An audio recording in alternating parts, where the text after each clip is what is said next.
things changed tonight, I understand. Things are a little different than they were the last couple of times I talked. This woman is 30-year-old Rose Chase. 6 months before this very moment, Rose murdered and burned her husband, Adam Chase, in a bonfire on this rural property in the middle of nowhere. That's the one thing he wanted, was to be cremated.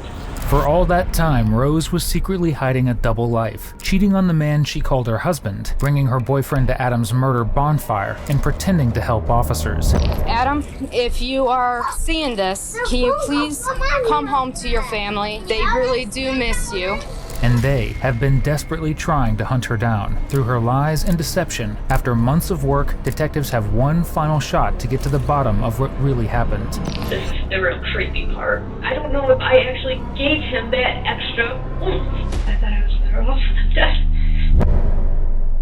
It's June 14th, 2012 in Ontario County, New York, and the marriage of Adam and Rose Chase is at a breaking point. Days ago, Adam's mother Sylvia was sent a photo of Rose possibly having an affair with another man, and while Rose claimed it was just a gay friend of hers, Sylvia didn't buy it and sent the picture to her son. Now the couple has decided to stay home from work to discuss their problems. But when Adam stops responding to friends and family that night and into the next day, Sylvia calls Rose to ask what's going on. Rose claims the couple got into a heated argument that ended with Adam storming out on foot without his keys or wallet, saying she'll never see him again. Sylvia knows this is strange and immediately calls the sheriff's office to file a missing persons report. The complainant would be Sylvia Chase.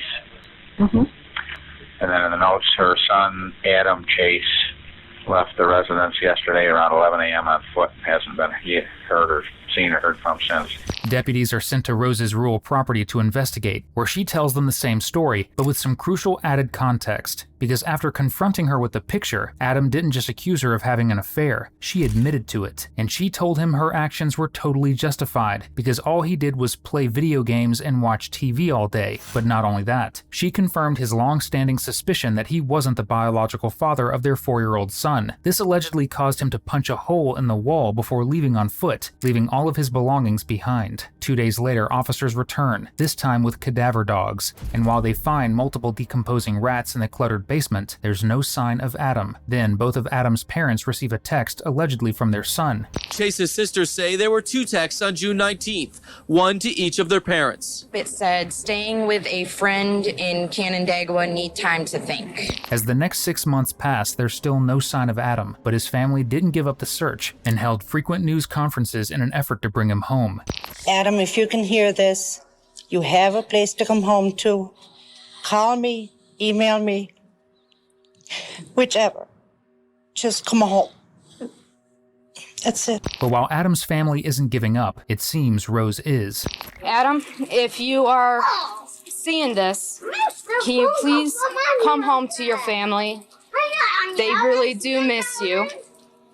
And if anybody knows where Adam is, please contact the Ontario County Sheriffs, so this way the family can know how he is and that he's okay.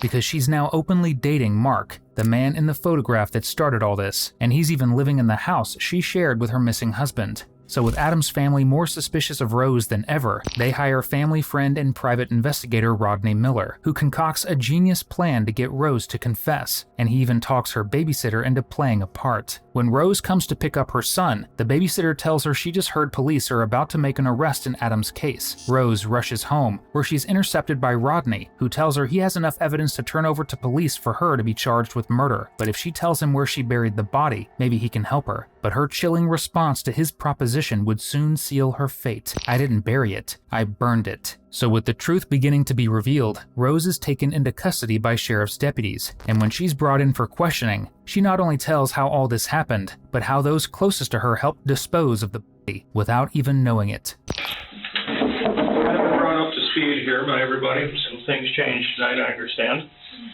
Things are a little different than they were the last couple of times I talked. I know you've talked to John here quite a bit. You've been down to your mom's house, and you kind of showed him what was going on down there. How about, when you were taking him out of the house, did you or anything? Did you need any tools or anything? Or No. Because if you did, where would those be? He just fell apart. Okay. All right. How long had he been there? He'd been there about 6 to 8 weeks. Okay.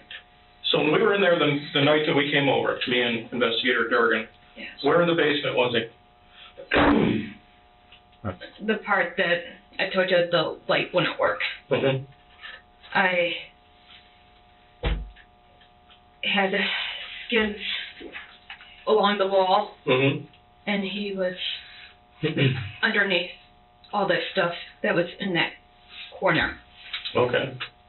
All right. How'd you get him there? I dragged By yourself?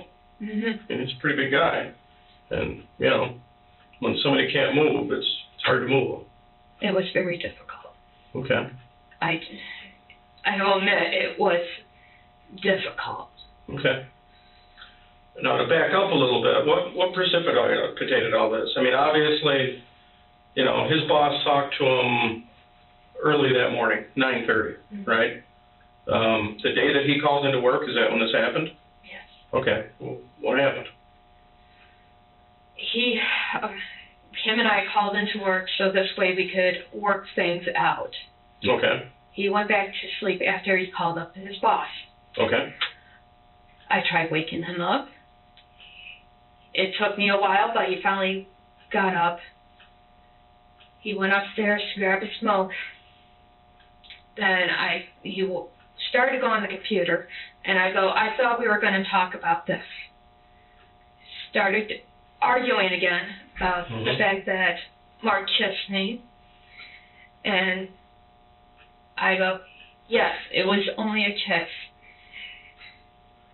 And he goes, well, you told me last night that we're going to get a DNA test done on Tristan. I told him then, no need, Tristan's not yours. He got furious, punched the wall. Okay, and that was the hole that we saw, right? I went to grab him. He did push me away.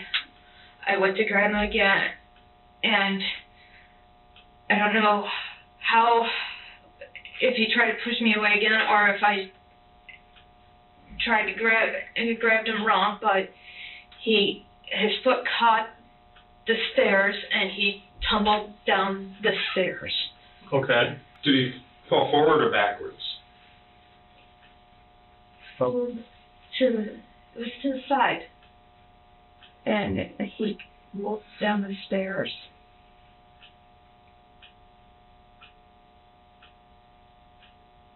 He rolled down the stairs. We just laid there.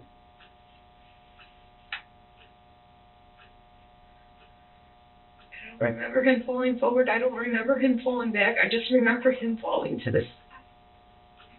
Okay. Then what happened?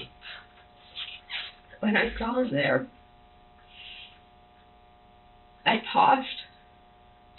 I go, Adam, you okay? Hesitated, shucking a little bit. Waited a few more minutes. Still wasn't moving. I shook him again. Still wasn't moving. Looked to see if he had a pulse.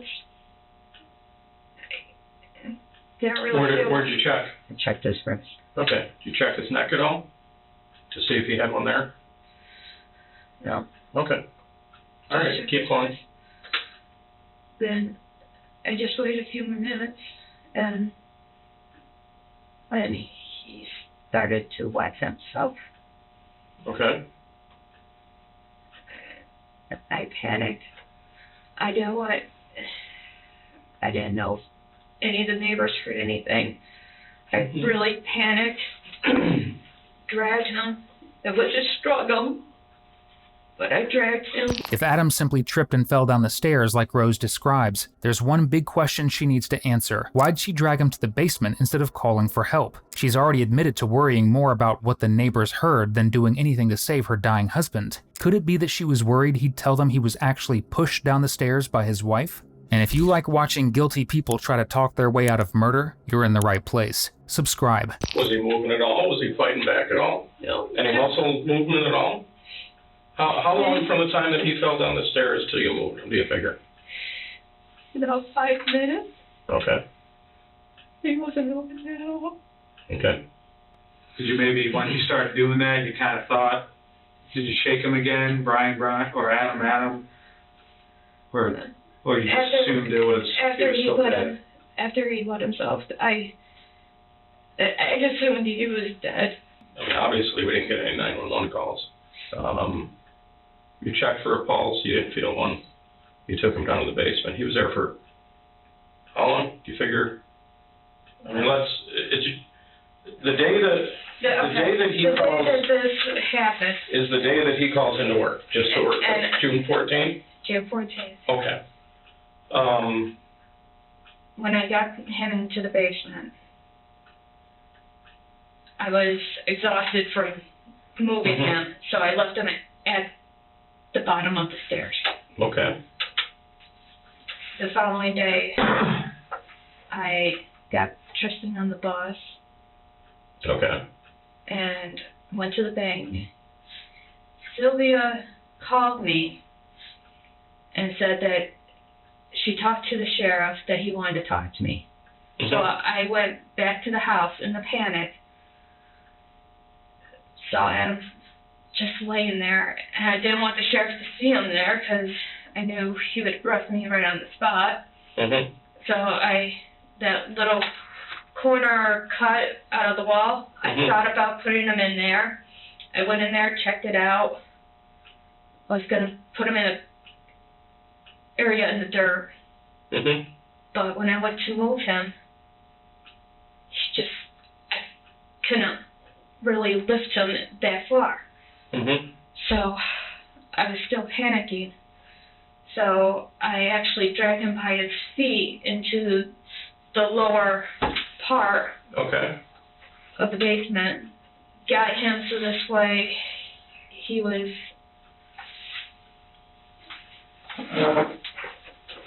cross-legged like this, and I struggled to get him into this position. Okay. And that's when I put the tarp. That's when I put everything on top of it. Anything more than a tarp? I mean, plastic? No, it was my son's kiddie pool that he was virtually over top of him. It had all the skids of stuff surrounding him.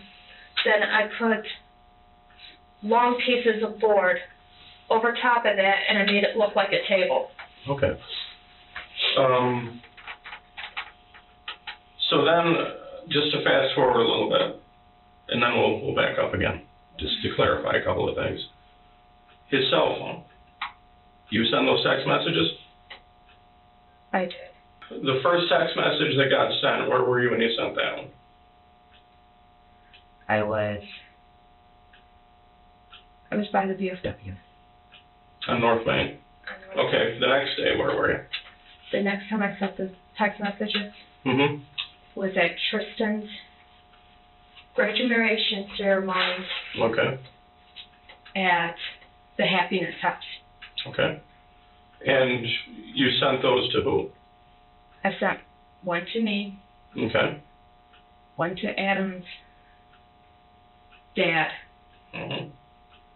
And Adam's mom had it. I couldn't find Adam, and when I pulled up Sylvia's name, it came up to her email. Okay. I guess what I'm having trouble with is if this was him falling down the stairs, why do we go through all this? I mean, what do we go through all this for? Help me figure this out, because... At first, I thought everyone was going to think it was a murder. That I offed him on purpose. And then when after I hid the body, and the dogs came in, I thought I got pretty lucky. I was going to turn myself in several times. But the thing that kept shying me away from turning myself in was how his family acted. What do you mean by that? As in, what they were doing was, making, pissing me off.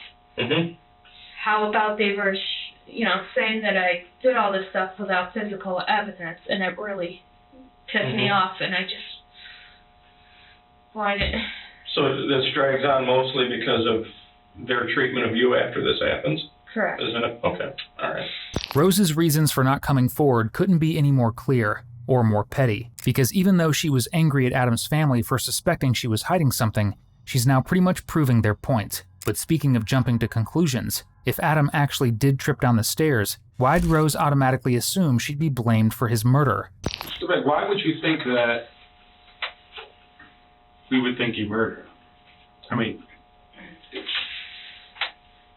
we were talking about it in the car. I mean, you tried to grab him. He fell down the stairs. I mean, you saw him at the bottom of the stairs. When people would call 911 and try to get him some help. And there's nobody else there that saw this argument, correct? Correct. Okay, so do you think that maybe you pushed him? It's a natural reflex.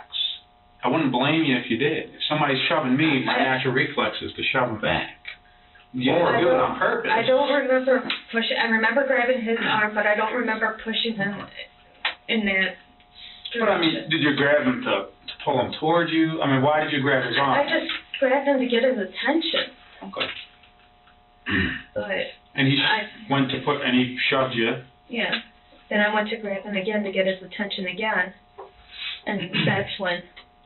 So after he shoved you, did he turn around and start to go back down the stairs again? Yes.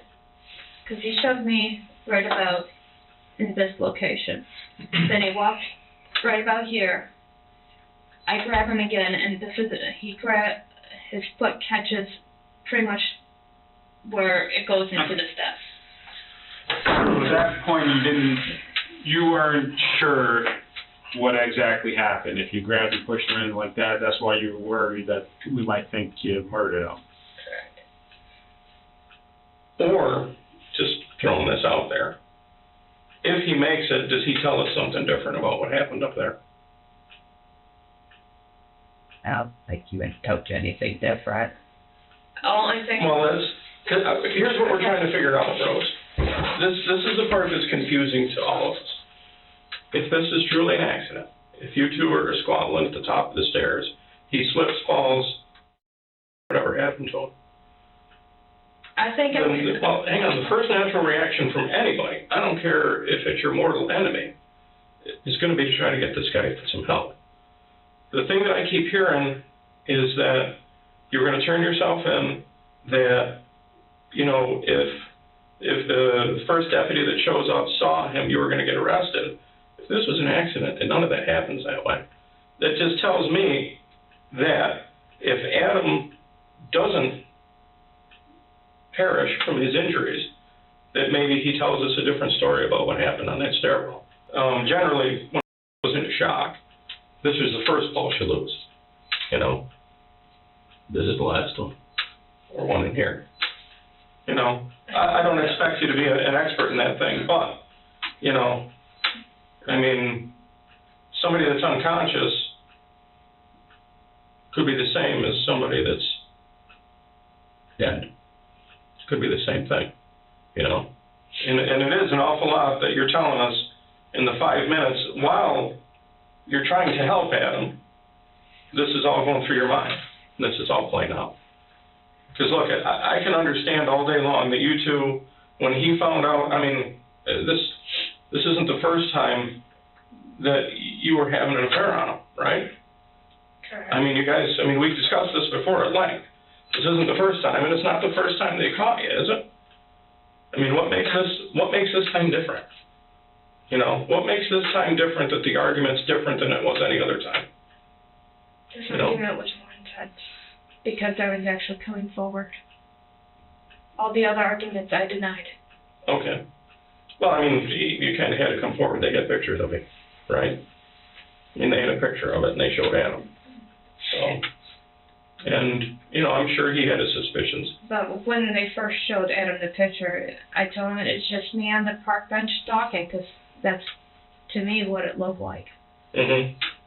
And I tried to convince Adam otherwise. But Well, I mean, when you get in a situation like that, that's the normal reaction for people, is they deny it. That's just a natural reaction. So. But I think even though I was nudging him to make sure that he was okay, another thought popped in my head. The fact that he reported Tristan behind my back, he asked Tristan some questions. Mm-hmm. Behind my back when I went to... What did he ask him? What was he asking Tristan? He was asking Tristan, he was asking him about Mark. Mm-hmm. How many times did Mark kiss Mom? Did Mark ever come to the house? Mm-hmm. How many times did you see Mommy and Mark together? While it's never a good idea for parents to involve children in their drama, Adam definitely didn't deserve to die for it. But asking their son about her affair clearly enraged Rose, and paired with what she sees as his useless, lazy lifestyle, it becomes another excuse to do nothing to help him when he needs it most. Now, with the help of a little emotional reinforcement, detectives get her to admit it. So that pissed you off, obviously. That pissed pissed me off because I didn't think it was right for him to bring Tristan. And it's probably not right for him to bring your son into it. Okay, it's between two adults shooting about the little kids. So you're sitting there, you're seeing him on the ground, you're thinking, screw him, I'm not getting him help. Right? Screw him. He screwed me too many times. He's bringing our son into this whole mess. It's going to be a hell of a lot easier if he just dies right there. Then if I get him help, he lives, then we got to go through all this fighting again and custody and all that, right? I think that's pretty much what was going through my head. But so you wanted him dead. At that point, you wanted him dead. I thought I was better off with him dead. And that's why you didn't call 911 to get him out. None of that other stuff you were telling us, because again, that's just way too much stuff to run through your head. It's more of, here's my opportunity to get rid of him once and for all. Some of that stuff was going through my head too. Okay. But ultimately, but it could have been longer than 5 minutes. I wasn't looking at his clock. I wasn't timing myself. It's tough to tell. When something like that happens, you don't know how much time passes. No. I mean, because in reality, and again, we've discussed this at length before, as far as you were concerned, your relationship was over with him long ago. I mean, is that accurate? I mean, let's be perfectly honest. We have your tower computer. Yeah, and I still have it. And I found emails in there from 3-4 years ago that you're talking to other men saying that I'm married technically, but we don't really have anything to do with each other. I mean, I'm sure in your mind it was over long ago. And part of it, back then it was true. We barely talked to each other, and then I didn't realize Adam put a key logger in. So he was typing or seeing what I was talking. Right. Well, because he was probably suspicious of what was going on, and but that person that I was typing with, I never did anything with that person. Right. Well, I mean, there's. But the thought. The thing is that there's people don't. People a lot of times don't understand that if you're talking with somebody on the computer like you should be talking to your husband, even though it's not a physical affair, it's still kind of an emotional deal. And I'm sure he had his suspicions, hence that's why the keylogger goes on.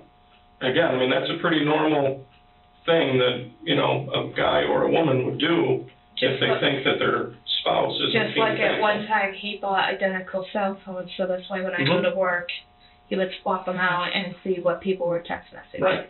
But in your mind, this is all a violation of your own privacy, and that's why you're so pissed at him. Yeah. And that's stuff you're thinking about as well. Because I've heard him say stuff on the computer that he denies. I mean, he's talking to his friends all the time, saying that I know there will be a girl go on, and he'll say something like, well, let's see if we can get your likes to spread. Then I know there was one girl at a Halloween party. She was dressed up for Halloween. She came to the house. and I was in a different room. Adam didn't think I was listening, and he said, I think that outfit would look better in the corner of my bed. No, so it was going both ways. I mean, you both had boundary issues in your relationship, and it's what it is. I mean, I guess basically the long and the short of it is, I mean, in your mind, you were done. You guys were done, and you know, like John said, This was the easiest way to deal with it. you know, If he just died. no divorce, no money for the divorce. You're his next of kin. You get to keep everything, and that's that. And then hopefully this issue with Tristan never comes to light. And that's basically long and short of it, right? Pretty much. Well, that's going through my head. Rose admits she did nothing to help Adam as he lay dying, which is potentially already enough to charge her with murder. But considering their troubled history, it's at least one detectives can understand. But Rose took things several steps further by hiding and eventually destroying his remains, and that's something that detectives simply can't make sense of. But, I mean, I can tell you the issue that I have a hard time is the whole thing afterwards. Because again, we roll back to if it was an accident, call 911. You call 911. You know, I guess my concern is that, you know, maybe you thought Adam would make something up about what happened. Maybe you thought Adam would say that you pushed him if he made it. You know, I don't know. It just doesn't seem, you know, you have a real clear vision of everything that happened beforehand and a real clear vision of what happened after this. But things in this thing at the top of the stairs just seems a little fuzzy, you know, and it just seems odd to me that you wouldn't have a clear picture of what happened exactly the second before you saw your husband fall down those stairs. You know, I mean, if it's pushing and shoving back and forth because, you know, this is a new level that we've reached in the disagreements that we've had, and, you know, he confronted you about an infidelity, and this time, you know, he's not going to accept no for an answer. You know, and maybe this was you said it yourself, this was an argument that was at a new level for any arguments you've had before. I mean, obviously, he ends up the way he does. You know, it just seems odd to me that you would remember everything so well before and after, but what actually happened in that moment, you're having trouble with. That's not how the mind works. It's just not how it works. You know, I mean, if you're afraid to say something, don't be afraid to say anything. You know, we've talked on several occasions, and I realize that you have just started talking to John here tonight, but he works with me. He's as versed on everything that's going on here as I am.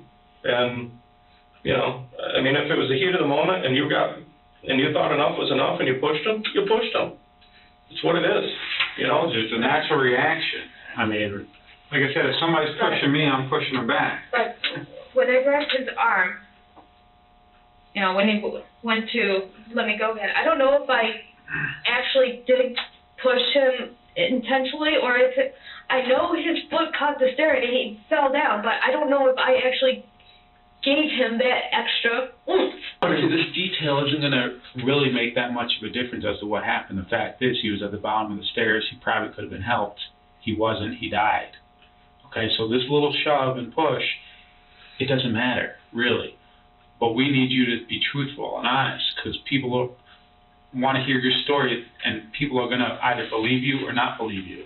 If they don't believe you, they're going to think everything else you're telling us is not true, that maybe you premeditated this whole thing. And we don't want... Okay. Go ahead. Can you stand up for a second? sure. So I'm closer. Okay. Top of the stairs. Okay. Okay. I grabbed your arm. Go ahead. Yeah. And he went to push me away again. Okay. And this time, I blocked him. Okay. Foot's right there at the stairs. Mm-hmm. So Yeah, you hit him? I didn't hit him hard. Okay. But my hand brushed against his face. Okay. Down. Did you fall down the stairs too? No. Okay. Because I grabbed the guardrail. Okay. All right. and I just watched him fall. I don't know how many times he... So there was enough momentum as you were swatting at him, there was enough momentum where you almost went down the stairs too. Is that? But you grabbed the guardrail. He obviously didn't have a chance to grab the guardrail. Yeah. He was off balance. I mean, if he got hit up here in the head, it probably disoriented his balance just enough where he couldn't regain it. You know. And then he fell to his side. Mm-hmm. Tumbled down the stairs. Was he bleeding? Was he bleeding at all? Any blood? No. No, there was no blood because I didn't clean up any blood. Now that detectives have at least somewhat of a picture of what happened, they form a theory as to why. And with Adam allegedly spending his days gaming while Rose takes care of a son he secretly suspects isn't his, it doesn't take a genius to figure out how this combustible situation would eventually explode. Right? I mean, was it planned? Did you plan on killing Oh, hell no. Okay, so it was an accident. So whether you shoved them or not, I mean, you want to make for sure that we know it was an accident. Natural reaction is a shove. That's not a premeditated murder. That's a in-the-moment type thing, heated argument. He's touching me, I don't want him grabbing me. I'm giving him a shove. And I hope he falls down the stairs. But not to kill him. It's showing him that, you know, you don't touch me. Don't screw with me. I'm pissed off that you are using our son against me. You shouldn't be involved. That's What was going through my head after he was down at the bottom of the stairs was... But these are just all emotions in you to get you enough anger to shove him back when he shoves you. Yeah. Well, because you're more angry during this argument than you've ever been with him before. I mean, that's right? I mean, maybe any other time everybody has disagreements, but, you know, I mean, this was different. This one was different. And like John says, you know, we're not, you know how this thing's going to play out is she has, you know, you and Mark had been together. It was, obviously at this point it was well known. Certainly it was probably more than just kissing. I think we've had that discussion before too. And now it's more than kissing. Right. But Sorry. I mean, you know, and again, this wasn't the first go-round for you two having a problem like this. The difference is this time, now you have Tristan. Now he's also using Tristan as an investigative tool to figure out what's going on. You know, the key logger wasn't bad enough. Having an identical phone to yours wasn't enough. Now he's involving your son, because it's not Adam's son. You know that. He's involving your son in this mess, and this is it. You've had enough. Anybody can see how that happens. You know, I mean, we've pretty much to the point. That's what I'm trying to tell you. But in the same note, at the beginning of that day, it was trying to cover. Well, because you got away with it before, right? I mean, you were able to deny your way out of this kind of stuff before. Correct. So this time I did. I was trying to cover my. But then I came out. Mhm. And when that came out, Tristan's true father. I mean, you didn't tell him who the father was, right? You just told him it wasn't him. Correct. And obviously that sets him off to a new level than he's been at before, because he's had suspicions about infidelity before, which, you know, whatever came of them, came of them. Now he's sure, and then on top of that, we've got him now knowing that Tristan's not his. And he's mad, you're mad, and things just escalate. You know? I mean, it's... But my whole intent for when he was right there, I didn't want him to fall down the stairs. I just wanted to get his attention. I wanted to talk to him. That was the whole thing, was that we were mainly going to talk. That he just went back to the computer. That really pissed me off. Well, he spent most of his life at the computer. He ignored your son because he was at the computer. Yeah, I know that. You know? I mean, let's call a spade. We gotta be honest here. And that made you mad too. Because I don't know any mother in the world that would prefer their husband, and even if he doesn't know at that point that Tristan, the fact that he didn't know that Tristan wasn't his kind of makes it worse. Because that's your own son, and you're playing video games. Or you're on the computer, you're doing whatever. You know? Yeah. I mean, I can understand your frustration, though. People are going to understand the anger here. They're going to understand it. They're going to understand if you push them. You know, the thing that was going through my head at the same time was, hey, if he's dead, you don't have to worry about waking him up anymore. It's spending 2 hours trying to wake him up. You guys had a tough relationship. So again, that's something people are going to understand. What they're not going to understand is you being clear about everything else except for that one point in time. They're not going to understand that. And then they're going to think you're trying to cover something up. And let's be honest, we got a 5.5, almost 6 month history, 6 months tomorrow, of not really being truthful here. This is the time to lay it on the table, because we can't keep doing what we've been doing. Anybody hearing your story is going to say, hell yeah, I would have pushed him too. You know? I think subconsciously I did want to push him. Mm-hmm. Okay. So did you?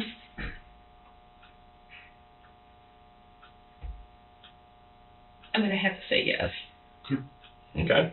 I went to grab his arm. He went to take me away again. And with that hit on the head, it was more disorient once I seen that he lost his footing, so that's why he didn't grab the railing. And where'd you push him? Once you saw that was he trying to grab for the railing? I still had a hold of his arm at the time. Okay. And it was just a final. But you knew he was falling, so Yeah. you gave it a final shove because you wanted him to fall down those stairs. Yeah. Because you were pissed. Okay. But Now we can move on. So now he's at the bottom of the stairs. You don't really know for sure if he's dead. Did you really check his pulse? I did do that. Okay. At the wrist. A few minutes sometime later, he urinated himself. Did you panic and think that maybe he's still alive? When it itself, it's like, what went through my head was, oh shit.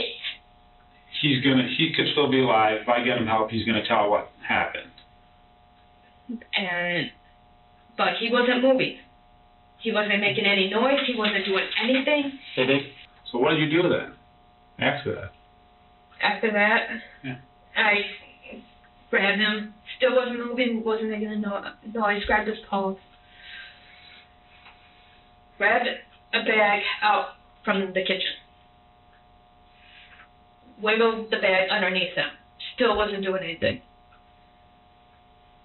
Got him on that bag. I mean, it was one of those heavy-duty tarp, almost like what you use for lining of a waterbed. Okay. Big, thick, heavy. Yeah. That made it a little bit easier to drag him into. Mm-hmm.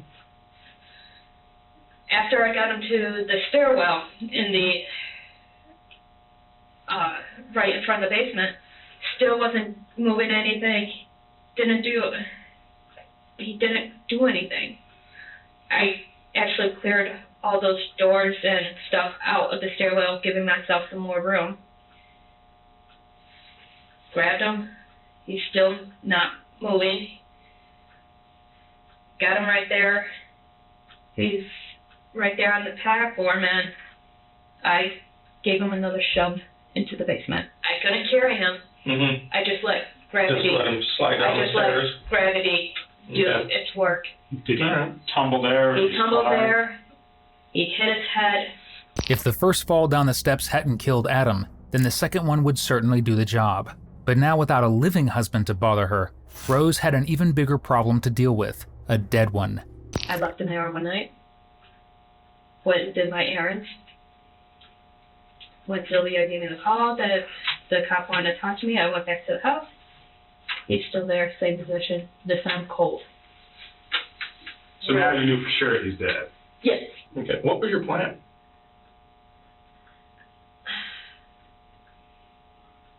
To be honest,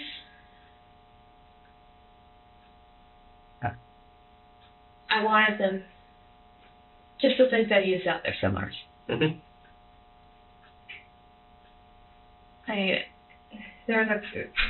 did want to say something to people, but like, no. If you say something to people, that's gonna get them involved. Well, it's gotta be a tough secret to keep. That's a pretty long time to keep this just to yourself. Yeah. So, And I managed. Mark doesn't know anything about this? He found out tonight Okay. when, Was he involved in any portion of getting Adam out of the house? no. I did not want him to know what happened. Mm-hmm. I didn't want my mom to know what happened. Okay. And she has no idea what's in her house? I mean, she does now, She does not. but she had no idea up until this point. Correct. Okay. I made it to the car. Then picked up Tristan from the babysitters. I took that Tuesday off because the babysitter cannot watch him on Tuesdays. Okay. So I figure, what the hell? I'll take Tristan. I packed up some stuff. We spent the night in my mom's house.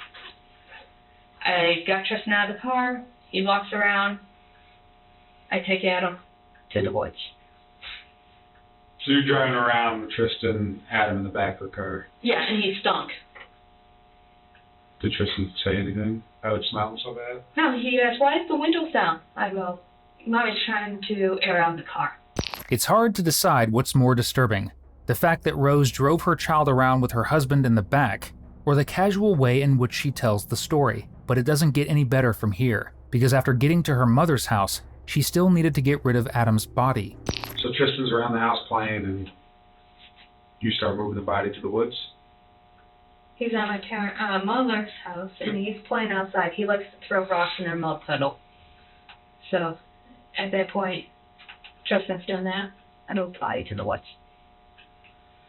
He did follow me briefly, and I was like, oh, it's okay, you can walk with Mommy, but, you know, I made sure he was far enough away, so this way he really didn't see what he was doing. Right. So did you have it all in one bag? No. Okay. 3 bags. 3 bags? Garbage bags? 3 garbage bags wrapped up in blankets, 3 different blankets. The week of Labor Day, I started tearing down my back ramp for firewood. I used that to start the fire. Okay. I made big enough padding. I took all of Adam's clothes. I put it there. Got it to a section where I could bring in all the parts. Tristan just started school. Mom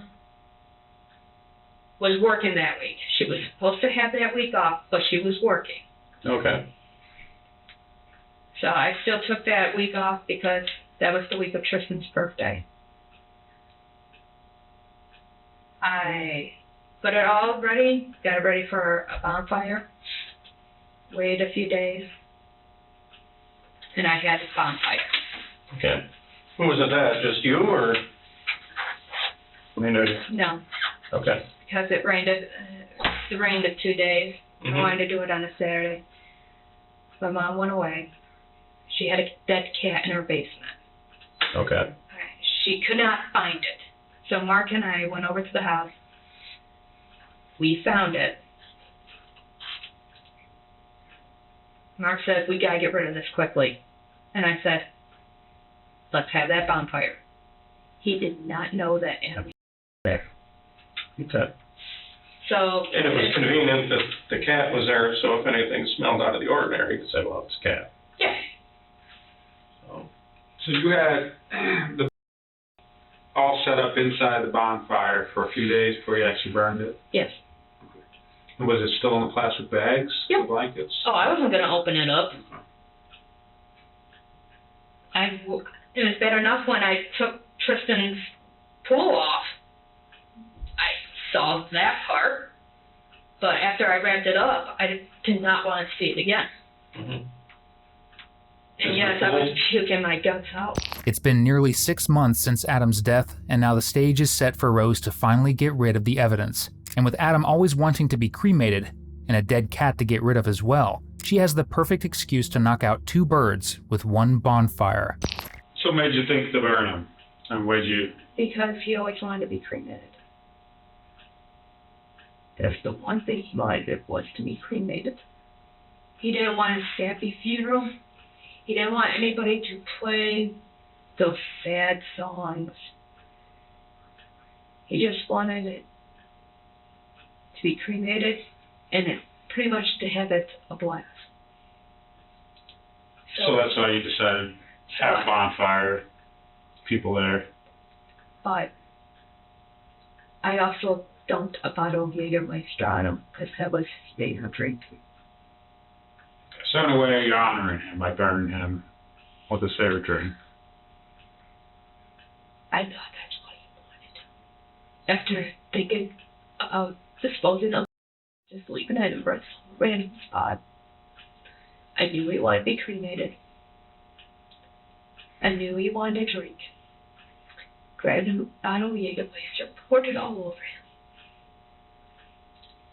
Let it soak in for a few days, and then I had that fire. Did you use anything else to get the fire going, get it hot enough to make sure it's burning good? All I had was his clothes, the wood, and newspaper. You didn't pour gasoline or anything like that, huh? How long did the fire burn for? Over 5 hours. I wanted to make sure that nobody knew what I was doing. Because I do not want him involved. Rose claims she didn't want Mark involved, but by having him present, she did exactly that. And as he stirred the fire, he had no clue that he was actually being used to help destroy evidence of Adam's murder. So what happened when the fire incident out? Well, we thought the fire died down enough, and I thought I covered it with ashes enough. So we left. The following day, Mom comes to work saying that you left the fire at the house. So that day, after work, I went to her house, and so before anybody could see it, I took the shovel and I scooped them into the trash can. My mom came over and said, "What are you doing? The fire's already out." I said, "I just want to make sure that everything's out, just to make sure that, just to take care of stuff." Because there was also some nails from the wood. I go, "See, there's nails. I don't want you to hit it with your lawnmower and send it flying somewhere." After Rose's shocking confession, detectives rushed to her mother's house to scour the burn pit for evidence. Rose Chase was charged and found guilty of second-degree murder and sentenced to 25 years to life in prison. While she was initially charged with endangerment for driving around with Tristan while Adam's body was in the car, the charge was later dropped. If you enjoyed today's video, be sure to subscribe to our channel.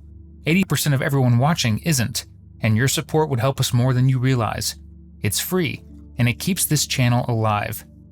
You can also check out one of the craziest cases I've ever covered right here, or one of my newest uploads right here.